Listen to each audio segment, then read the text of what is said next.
হতাশা মাদক দিয়ে দূর হয় না। হতাশা দূর হবে, বলে দিব, তিনটা জিনিস, মাত্র তিনটা। কয়টা ভাই? এক, 5 ওয়াক্ত নামাজ। এক কি? নামাজে আপনি অজু করে সিজদা দেন, ইনশাআল্লাহ আপনার মনে প্রশান্তি না আসলে আমাকে এসে বলেন যে আসলে।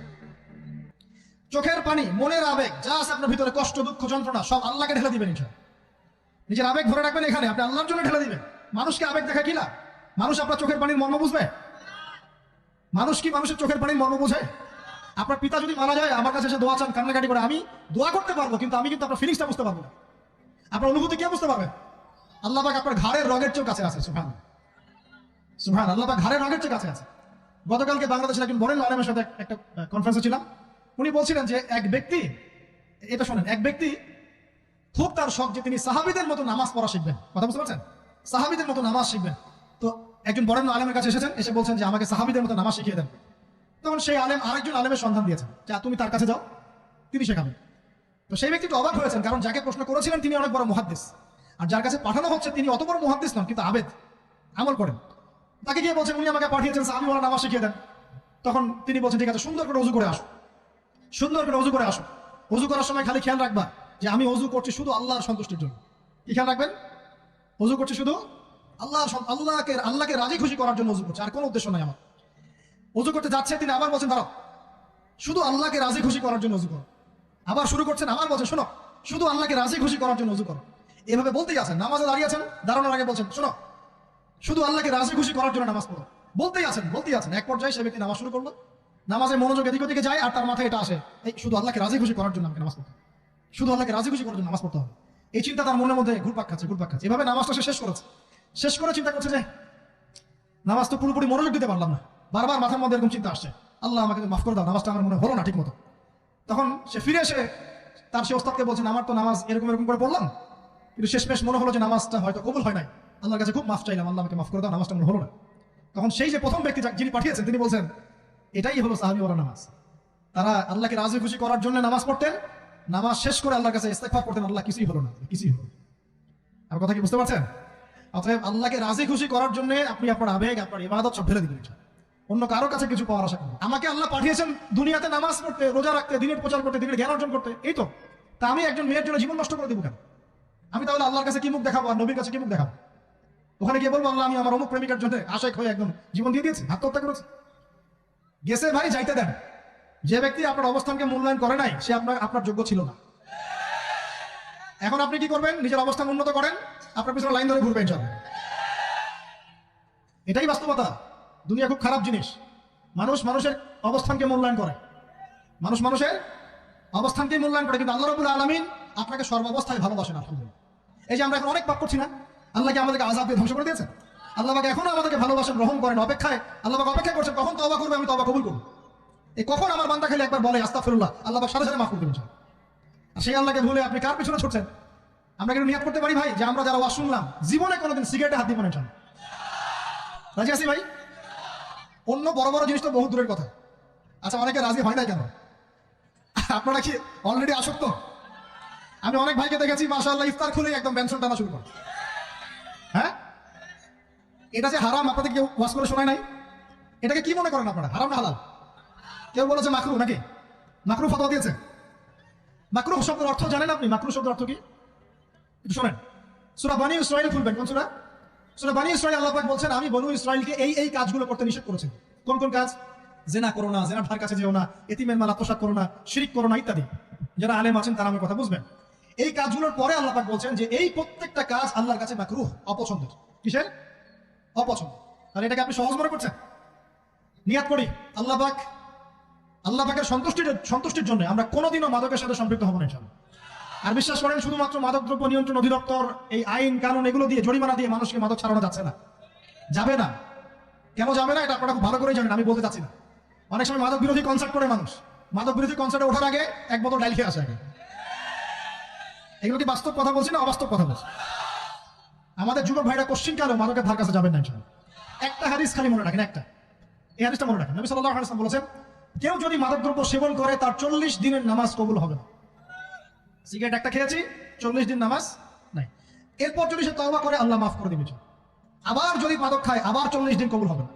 যদি আবার তওবা করে আল্লাহ মাফ করে দিবেন। আবারও যদি খায় আবারও 40 দিন কবুল হবে না। আবারও তওবা করলে আল্লাহ আবার মাফ করে দিবেন। চতুর্থবার সে যদি মাদক খায়, আল্লাহ রসুল সাল্লাল্লাহু আলাইহি ওয়াসাল্লাম বলছেন আল্লাহ পাক কিয়ামতের মাঠে তাকে তিনাতুল খাবাল পান করাবেন। কি পান করাবেন? তিনাতুল খাবাল। সাহাবীরা বললেন, ইয়া রাসূলুল্লাহ, এটা কি তিনাতুল খাবাল? কি? নবী সাল্লাল্লাহু আলাইহি ওয়াসাল্লাম বলছেন এটা হচ্ছে জাহান্নামীদেরকে আযাব দেওয়ার পর তাদের রক্ত মাংসের যে পুঁজ বের হবে, এই যে ড্রিঙ্কস, জাহান্নামের হার্ড ড্রিঙ্কস, এই ড্রিঙ্কস এর নাম হলো তিনাতুল খাবাল। আল্লাহ পাক আমাদের সবাইকে মাদক থেকে বাঁচিয়ে রাখুন। আমল হচ্ছে কোরআন তেলাওয়াত। যে ব্যক্তি কোরআন তেলাওয়াত করতে পারে নিয়মিত, তার মনের মধ্যে এই হতাশা, এই ভীরুতা, এই কাপুরুষতা কিছু আসবে না ইনশাআল্লাহ। আমি গ্যারান্টি দিচ্ছি আপনাকে, হতাশা আসবেই না আপনার মনে যদি আপনি কোরআন বুঝতে পারেন। কোরআনের একটা আয়াত নিয়ে কোনো কোনো সময় দেখা যায় 2-3 ঘন্টা সময় পার হয়ে যাচ্ছে, আয়াতটা ছেড়ে সামনে যেতে পারছি না। কোরআনের ভিতরে ঢুকলে আপনি দুনিয়ায় ভুলে যাবেন কি হচ্ছে আশপাশে। আমি এমন অনেক আলেমকে দেখেছি যে একটা বই, পাতলা একটা বই, আরবি বই নিয়ে পড়া শুরু করেছেন, যে ফজরের পরে জোহরের ওয়াক্ত হয়ে যাচ্ছে, বইটাই শেষ করতে পারবেন। বুঝতে পারবেন না? যখন আপনি ইলমের ভিতরে ঢুকে যাবেন, কোরআনের ভিতরে, হাদিসের ভিতরে, আপনার দুনিয়ার খেয়ালই নাই। একজন আলেম, তিনি এক রাত্রে একটা বই লিখেছিলেন, চটি বই, এক রাত্রের মধ্যে।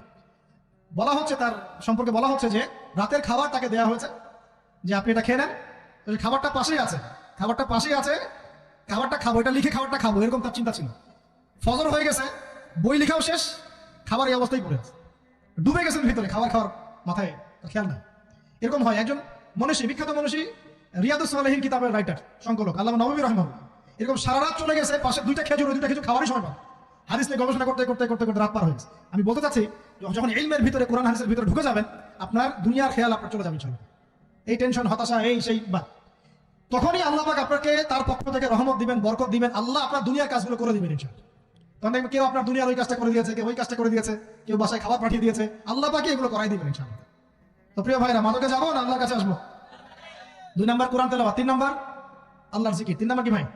আল্লাহর জিকির। চলতে ফিরতে সব সময় মুখ চলতে থাকবে, মুখ না চললেও মনে মনে মন তাজা থাকবে, মনে মনে জিকির হতে থাকবে।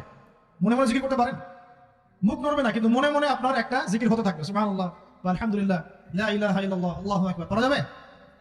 পারে। মানুষের মন কখনো চুপ করে থাকে না, কিন্তু মানুষের মন অলওয়েজ কিছু না কিছু চিন্তা করতেই থাকে, করতে থাকে না, যতক্ষণ না ঘুমায় মানুষ। তো প্রিয় ভাইরা, বেশি বেশি জিকির করবো, সুবহানাল্লাহ, আলহামদুলিল্লাহ, লা ইলাহা ইল্লাল্লাহ, আল্লাহু আকবার, লা হাওলা ওয়ালা কুওয়াতা ইল্লা বিল্লাহ, এগুলো চলতে থাকবে। আল্লাহ পাক তৌফিক দান করুন। আমরা আমাদের সমাজে যুবকদেরকে এরকম টিকটকে দেখছি, অনলাইনে আসক্ত দেখছি, জেনায় আসক্ত দেখছি, পর্নোগ্রাফিতে আসক্ত দেখছি, আমরা দেখছি আমাদের যুব সমাজকে মাদকে আসক্ত, কিশোর গ্যাংয়ে আসক্ত। এগুলো কি আমাদের কাম্য ছিল ভাই? আমাদের কাম্য ছিল? এই অবস্থায় কি যুব সমাজ আল্লাহ পাকের দিনের পতাকা হাতে নিয়ে আল্লাহর জমিনে দিন কায়েম করতে পারবে কিনা? একটু আমাকে উত্তর দেন দেখি। এখন এই অবস্থায় পারবে? অতএব অবস্থার উন্নতি করতে হবে কিনা? উন্নতির জন্য রাজি আছে কিনা ইনশাআল্লাহ? আমরা চাই কি আল্লাহ পাকের দিনটা আল্লাহর জমিনে প্রতিষ্ঠা লাভ করুক, আল্লাহর দিন সবার ঘরে ঘরে পৌঁছে যাক, আল্লাহ পাকের দিনের যে সৌন্দর্য সবাই সেটাই, এই সৌরভটা সবাই পাক, আমরা চাই কিনা? সমাজে শান্তি প্রতিষ্ঠা হোক, আবার সেই রাসূলের মতো যুগ চলে আসুক, আমরা চাই কিনা? অতএব আমাদের সবাইকে যৌবনের এই প্রলোভনগুলো থেকে বেরিয়ে এসে আল্লাহ পাকের ইবাদতে আত্মনিয়োগ করতে হবে। আল্লাহ পাক আমাদের সবাইকে তৌফিক দান করুন, বলি আমিন। আমাদের সবাইকে আল্লাহ রাব্বুল আলামিন কুরআন এবং হাদিসের গভীর জ্ঞান অর্জন করার তৌফিক দান করুন, বেশি থেকে বেশি ইবাদত করার তৌফিক দান করুন। আল্লাহ পাক সবাইকে হারাম সমস্ত রিজিক থেকে বাঁচিয়ে রাখুন, জিনা, ব্যভিচার এবং নারীর ফিতনা, মাদক থেকে আল্লাহ বাঁচিয়ে রাখুন। আল্লাহ পাক আমাদের সবাইকে হালাল রিজিক, হালাল সম্পর্ক যথেষ্ট করে দিন।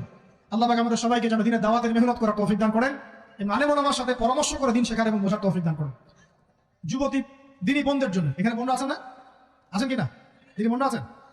একটা নসিহত দিনী বোনদের জন্য আমি একটা নসিহত করতে চাচ্ছি, একটা নসিহত। আমার একটা নসিহত একটু মন দিয়ে শুনুন প্রিয় দিনী বোন। রাসূলুল্লাহ সাল্লাল্লাহু আলাইহি ওয়াসাল্লাম আমাদের দিনী বোনদের জন্য জান্নাতে যাওয়ার একটা ফর্মুলা বলে দিয়েছেন। আমি কি বলবো সেটা?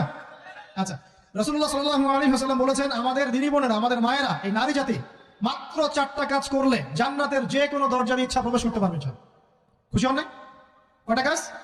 মাত্র 4টা। 1, যদি আমাদের দিনী বোনেরা 5 ওয়াক্ত নামাজটা ওয়াক্ত মতো পড়ে, আল্লাহ পাক তৌফিক দান করুন, বলি আমিন। 2 নাম্বার, যদি তারা রমাদান মাসের রোজাটাকে ঠিক মতো আদায় করতে পারে। 1 নাম্বার 5 ওয়াক্ত নামাজ ঠিকঠাক আদায় করা, 2 নাম্বার রমজান মাসে সাওম রাখা, 3 নাম্বার তাদের লজ্জাস্থানের হেফাজত করা, মানে শরঈ পর্দা মেইনটেইন করা, শরঈ পর্দা মেইনটেইন করা। এবং আমি বলে দেই, চেহারাটা আপনাদের পর্দার অন্তর্ভুক্ত। এটা নিয়ে অনেক বাকবিতণ্ডা হয় না সমাজে, চেহারা দেখানো যাবে কি যাবে না ইত্যাদি। চেহারা আপনার পর্দার অন্তর্ভুক্ত বিষয়, ফুল স্টপ। এর উপরে ফতোয়া অনেকভাবে দিচ্ছে, কিন্তু বরেণ্য ওলামায়ে কেরামের কিতাবগুলো ঘাটাঘাটি করেন, তাদের ফতোয়া হচ্ছে চেহারা আপনার পর্দার অন্তর্ভুক্ত বিষয়, চেহারা ঢেকে রাখবেন, আল্লাহ পাক তৌফিক দান করুন। চোখ থাকবে খোলা, ঠিক আছে। 4 নাম্বার, স্বামীর আনুগত্য করতে হবে। স্বামীর আনুগত্য, এই যে আনুগত্য শব্দ শুনলেই মানুষের একটা মানে নেগেটিভ ধারণা তৈরি হতে পারে। স্বামীর আনুগত্য মানে কি আমি তার দাসত্ব করবো? আনুগত্য মানে, প্রিয় দিনী বোন, আনুগত্য মানে দাসত্ব নয়। আনুগত্য মানে কোরআন সুন্নাহর যে বিধানগুলো আপনার স্বামী আপনাকে পালন করতে বলবে, আপনি সেগুলো করবেন, আপনি করতে বাধ্য। কিন্তু স্বামী যদি কোরআন সুন্নাহর বাইরে কিছু করতে বলে সেটা মানতে আপনি বাধ্য না। স্বামী যদি আপনাকে বলে যে সুদ খাও, এই সুদি এনজিওতে আসো, নাম লেখা।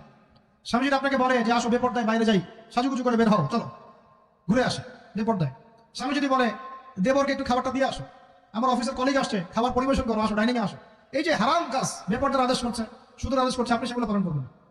কিন্তু হালাল বৈধ যে কোনো বিষয় আপনি স্বামীর আনুগত্য করবেন, এটা আপনার ফরজ। এই 4টা কাজ যদি আপনি করতে পারেন, জান্নাতের যে কোনো দরজা দিয়ে ইচ্ছা আপনি প্রবেশ করতে পারবেন ইনশাআল্লাহ।